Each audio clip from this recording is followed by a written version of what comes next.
This is mental wellness in the modern world. Our mission is to connect biblical and psychological principles to better understand ourselves and the world around us.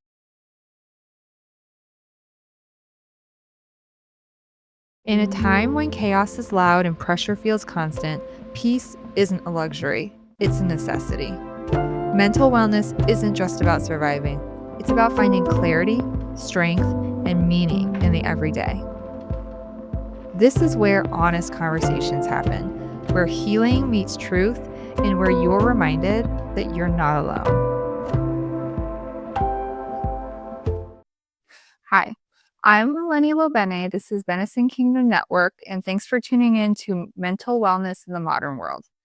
Today, I want to talk to you about a really sensitive and complicated topic.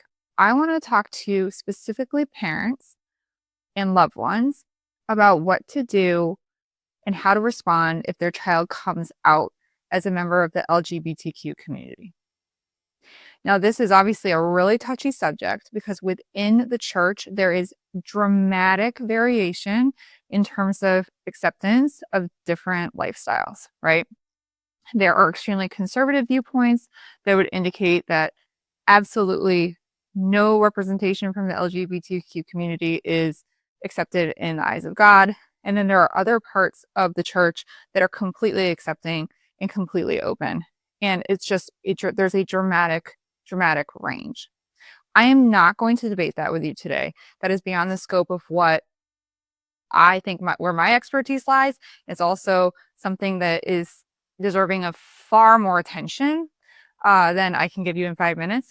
But what I do want to discuss and I do want to put out there is how we need to respond as loved ones of people who are coming out in an incredibly vulnerable position as a result.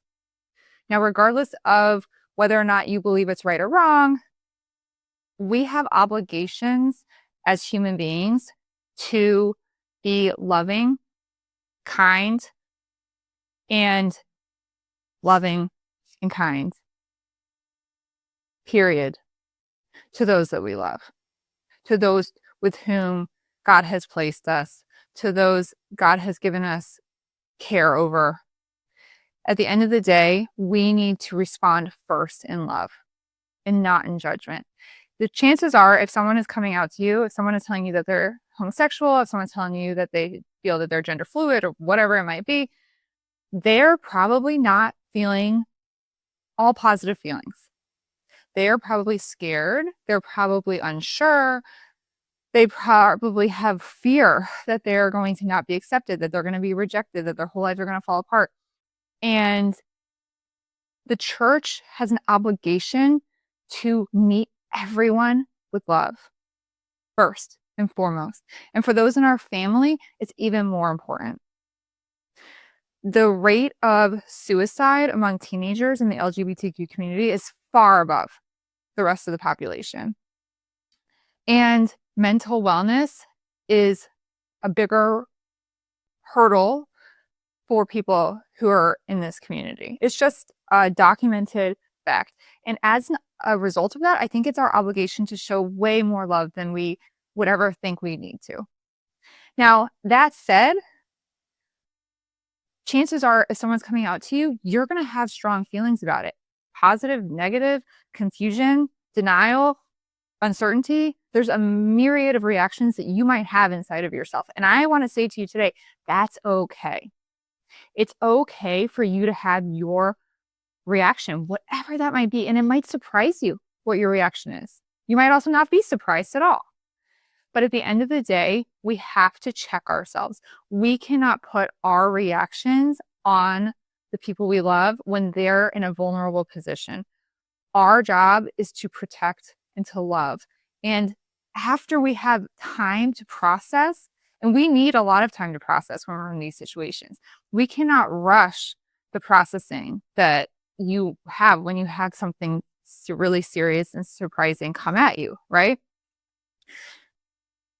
We need to give ourselves space, and we cannot give into our initial reaction, whatever it might be.